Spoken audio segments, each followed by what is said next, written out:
کہ جڑاں کے اندر ایک سانحہ ہوا، اب تو خیر کافی مشہور ہو چکا ہے۔ محترم بھائیو، اگر ہم اس کی بنیاد میں جائیں کہ بنیادی غلطی کیا ہوئی ہے ہم سے، تو وہ یہ ہے کہ ہم قرآن سے دور ہیں۔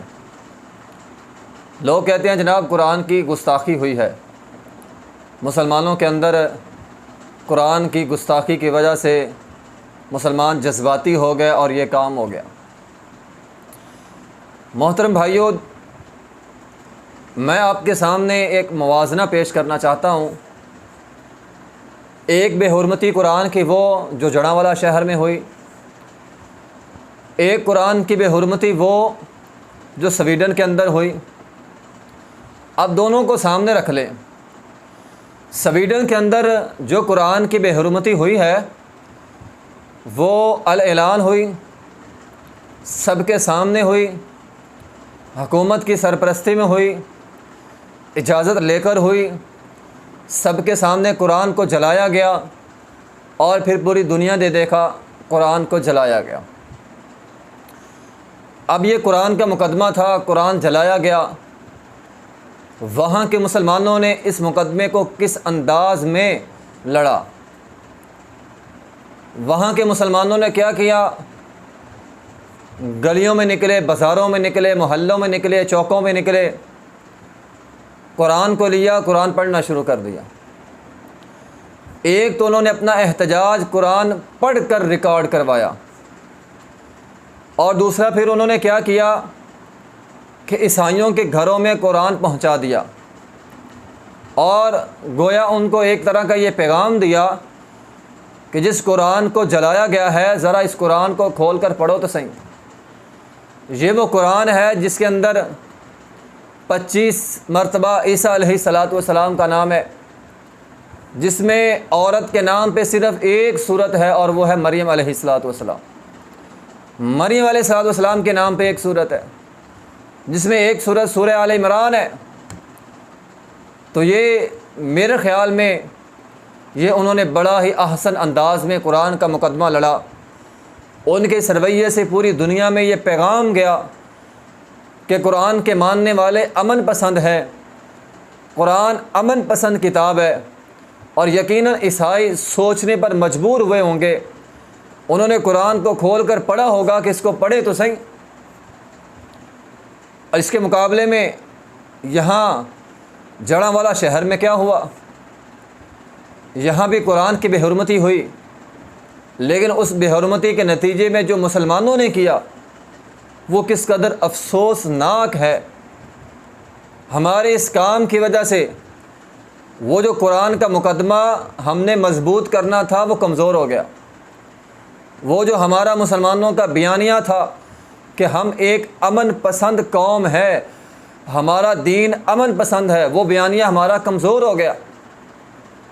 پھر وہاں کے ایک مسلمان نے جس انداز میں انہوں نے جس قانون کے تحت عدالت سے اجازت لے کر قرآن کو جلایا گیا، اسی قانون کے تحت اس مسلمان نے عدالت سے انجیل کو، بائبل کو جلانے کی اجازت طلب کی، اور اجازت مل بھی گئی۔ جس طرح انہوں نے قرآن جلانے کی اجازت دی، اسی طرح انہوں نے انجیل، بائبل جلانے کی اجازت دی۔ دن مقرر ہو گیا، ٹائم مقرر ہو گیا، مجمع اکٹھا ہو گیا، پولیس کی نگرانی ہے، سب کے سامنے بائبل کو جلانا ہے۔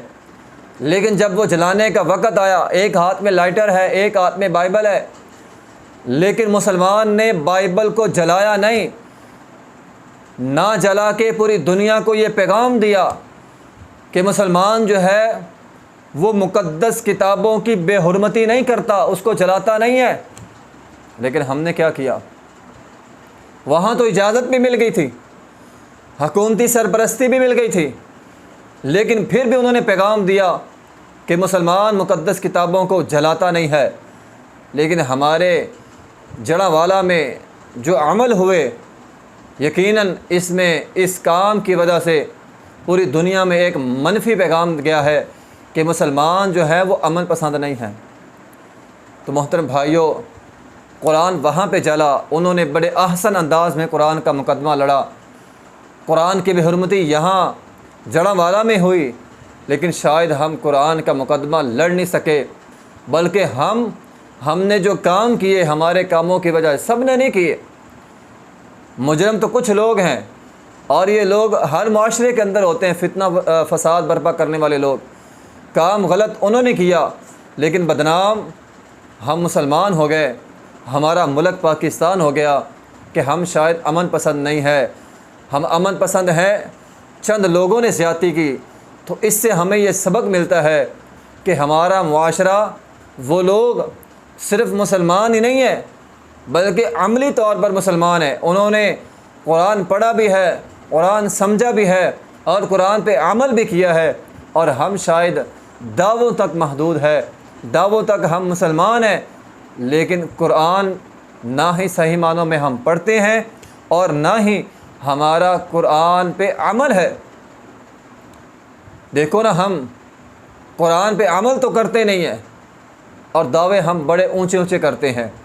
تو جب تک ہم اس قرآن پہ عمل نہیں کریں گے، ہمارا تو فرض بھی بنتا ہے کہ پہلے کی بنسبت زیادہ ہم اس جڑاں والا شہر میں قرآن پڑھیں، قرآن کی تعلیمات کو عام کریں، اور لوگوں تک یہ پیغام پہنچائیں کہ سازش کرنے والے اور مسلمان جو ہے وہ قرآن کا دفاع بھی کرتا ہے، اور قرآن کا دفاع عملی طور پر بھی کرتا ہے، قرآن پڑھ کر، قرآن پر عمل کر کے۔ تو ہمیں وہ مسلمان بننا ہے جو مسلمان قرآن پہ عمل کرتے ہیں۔